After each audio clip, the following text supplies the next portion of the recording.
Hello everyone, welcome to Something's Cooking with Alpa, and today we are going to make cheese burst potato triangles. And I can totally bet that you must have never tasted a dish made out of potatoes which is this tasty. And you can always thank me later, and you can make this recipe for breakfast or as an evening snack or even as a light meal. So let's begin with our process and make these delicious potato triangles. और हम ये recipe शुरू करें उसके पहले मैं आपको अपने दूसरे हिंदी चैनल के बारे में बताना चाहती हूँ। आप सबके डिमांड पे मैंने वो दूसरा चैनल शुरू किया है जिसका नाम है एट होम विद अल्पा इन हिंदी। ऊपर जो लिंक दिख रहा है बस उसे क्लिक कर दीजिए और हो जाइए सब्सक्राइब मेरे उस दूसरे चैनल को भी। और चलिए अब हम शुरू करते हैं ये रेसिपी को। So for this recipe guys, let's take 3 medium sized potatoes which I have boiled, and now we are going to grate them. Grating ensures that there are no big lumps, and once we are done grating the potatoes, then we are going to add about 1 medium sized onion which I have finely chopped, followed by 1/4 cup of finely chopped capsicum.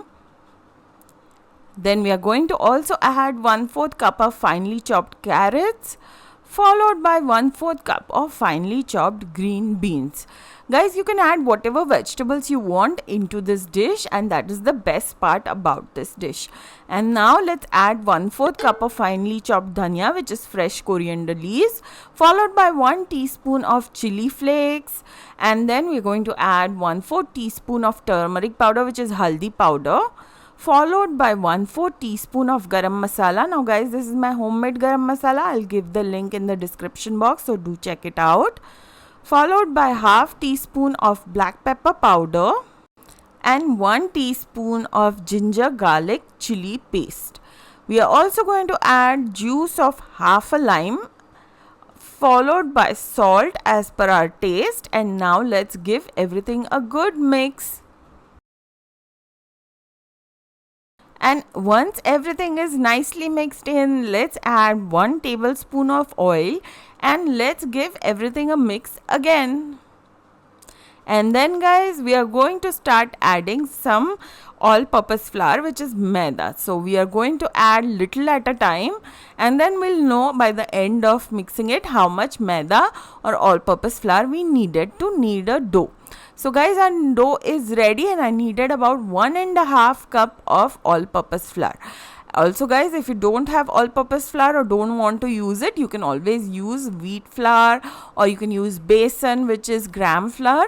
And now I'm simply dividing this dough into 2 equal parts.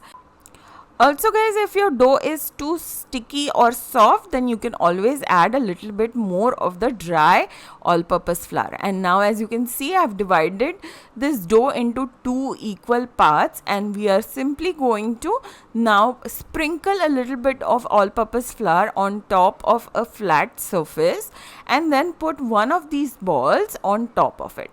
And then we are going to roll it into a chapati shape, into a round shape. Guys, make sure that we are not going to make it very thin. It still needs to be nice and thick, so don't stretch it too much. And now as you can see guys, our dough is nicely rolled out. It's still nice and thick. So it's time for us to remove this off the chakla and do the same for the second dough as well. And guys, once we have both our doughs nicely rolled out, then we are going to take 2 cubes of cheese. Here I've taken Amul cheese, and we are going to cut it into 6 equal parts. So as you can see, I'm cutting it or slicing it in vertical shapes. You can do the same. And once we have our cheese cut up, then we are simply going to land it on top of our rolled dough. So as you can see, I'm placing them in little spaces and giving them ample space at the bottom as well as in the center. So you also guys be careful that there is enough space from the center and at the bottom of this dough, or the edge of this rolled out dough. And now let's take the second rolled out dough and place it on top of the cheese. Be very careful, and once we are done placing this dough, then we are simply going to seal it.